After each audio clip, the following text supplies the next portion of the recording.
ఇప్పటికిప్పుడు క్రైస్తవులు, దళితులు, అణగారిన వర్గాలందరూ ఏకం కావాలి. ఇది నీడ్ ఆఫ్ ది అవర్. ఇది రెండవ స్వాతంత్ర్య పోరాటం, సెకండ్ ఇండిపెండెన్స్ స్ట్రగుల్ అని చాలా ఏళ్ల కింద నేను చెప్పానా లేదా? ఇప్పుడు జరుగుతున్నది రెండవ స్వాతంత్ర్య పోరాటం. అందరూ రండి, చేతులు కలపండి అని పిలుపునిచ్చానుగా. ఆ పీజేఆర్ గార్డెన్స్ అక్కడ కే ఏం గార్డెన్స్,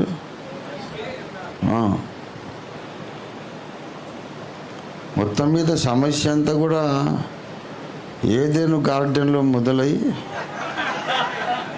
ఇప్పుడు గార్డెన్లో కూడా తిరుగుతున్నాం మనం. దేవుని బిడ్డలారా, ఇప్పుడు 8 సంవత్సరాల బట్టి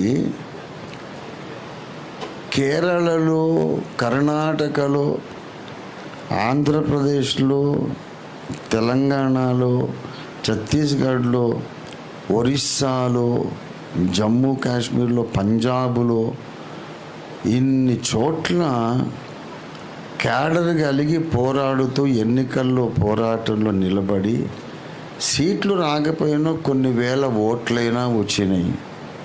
అలాంటి పార్టీ ఒకటి కుల నిర్మూలన జరగాలి అని ఎలుగెత్తి నినాదం చేస్తూ ఉంటే ఇంకొకటి ఇప్పుడు కొత్త పార్టీ ఎందుకు పెట్టినట్టు? అవసరమా? నా ఆశయం కొరకే ఈయన ముందే పోటీగా ఆయన పోరాడుతూ ఉన్నాడు కదా, అదే ఆశయాలు కదా నావి. మరి ఇంకోటి ఎందుకు శ్రమ తీసుకొని పార్టీ పెట్టాలని ఎందుకు వచ్చి చేరి పార్టీని బలపరచలేదంటే, ఇక్కడికి వస్తే వాడు నాయకుడు కాదు. రంజితోఫీర్ అనేవాడు సూర్యునిలాగా మండుతుంటే పక్కన ఎవడు కూర్చున్నా కూడా బుడ్డి దీపమే. ఓ పెద్ద లైట్ ఉందనుకోండి, ఆ పక్కన కొవ్వొత్తి పెడితే ఎవడు చూడడు. ఆ కొవ్వొత్తిని అందరూ చూడాలంటే లైట్ పగలగొట్టాలి. అప్పుడు ఆ కొవ్వొత్తే పెద్ద వెలుగులాగా కనబడుతుంది. ఇలాంటి అసలు నేను అంటున్నా, దేశవ్యాప్తంగా నేను మన అభ్యర్థులను నిలబెట్టి, అప్పట్లో నోబుల్ ఇంకా మనతో ఉన్నప్పుడు వారణాసి, కాశీ ప్రధానమంత్రి మోడీ గారి నియోజకవర్గం, అక్కడ మన పక్షంగా ఒకడిని ఓం ప్రకాష్ అనే బ్రదర్ని పెట్టాను. ఆయన సేమ్ మోడీ గారిలాగా ఉంటాడు. తెల్ల వెంట్రుకలు, తెల్ల గడ్డం, సేమ్ మోడీ గారిలాగా ఉంటాడు. ఆయనను పోటీకి నిలబెట్టా. మోడీ గారు, మీరు గద్దె మీదకి ఎక్కినప్పటి నుంచి నా అకౌంట్ కొరకు నేను ఎదురు చూస్తూ ఉన్నాను. 15,000 ఇంకా రాలేదు, ఎప్పుడు వస్తాయి? ఏంటి అబద్ధపు వాగ్దానాలని సౌత్ నుంచి పోయి అక్కడికి పోయి ఎన్నికల ప్రచారంలో మాట్లాడితే పోలీసు వాళ్ళు పరిగెత్తుకొచ్చారు. సార్ ఏంటంటే మీ ధైర్యము? ఇది ప్రధానమంత్రి గారి నియోజకవర్గము, ఆయనను మీరు సవాల్ చేస్తున్నారు ఇక్కడ వేదిక మీద బహిరంగంగా మైకులో. అంటే ఏమీ నేను తప్పు మాట్లాడితే మీరు అడగండి, మాట్లాడిన దాంట్లో న్యాయం ఉంటే సమాధానం చెప్పాల్సిన అవసరం ఆయనకుంది. ఇలాగ జాతీయ స్థాయిలో పోరాటం చేస్తున్న ఒక నాయకుడు ఉండగా వీళ్ళు ఇంకో చిన్న పార్టీ పెట్టుకునే అవసరం ఏముంది? కేఏ పాల్ గారు కూడా అంతటి మహానుభావుడు. ఆయన దగ్గర విస్తారమైన ధనం ఉంది, ఉన్నదని కాదు, ఇచ్చేవాళ్ళు ఇంకా ఉన్నారు.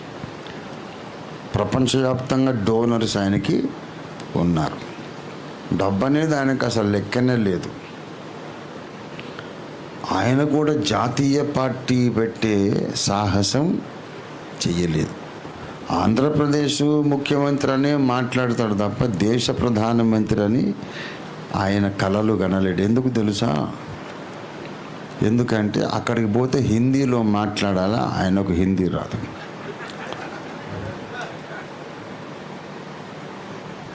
భారతదేశమంతటా కూడా ఒక లీడర్ కావాలంటే వాడు తెలుగులో తిట్టగలగాలి, హిందీలో తిట్టగలగాలి, ఇంగ్లీష్లో తిట్టగలగాలి. 3 రకాల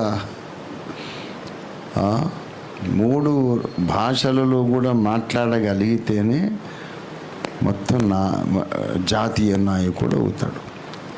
ఇప్పుడు వీళ్ళెవ్వరూ కూడా ఒట్టి తెలుగు ఏరియాలోనే తప్ప నార్త్కు పోతే ఎవరైనా రాణిస్తారా వీళ్ళను? వాళ్ళకి తెలుగు రాదు, వీళ్ళకి హిందీ రాదు. అందుకని ఉన్న ఇంట్లోనే గిరిగేసుకొని కూర్చోవాలి. అట్లాంటి వాళ్ళు మరొక జాతీయ నాయకుడి దగ్గరికి ఎందుకు రారు? ఇశ్రాయేలీయులందరూ కాపరి లేని గొర్రెలలాగా చెదరి ఉన్నారు. వాడు కాపరి లేడా? ఉన్నాడా లేడా? ఉన్న కాపరిని వాళ్ళు గుర్తించట్లేదు. వాళ్ళకు రాజు లేడా? ఉన్నాడు కదా. ఉన్న రాజును వాళ్ళు గుర్తించట్లేదు.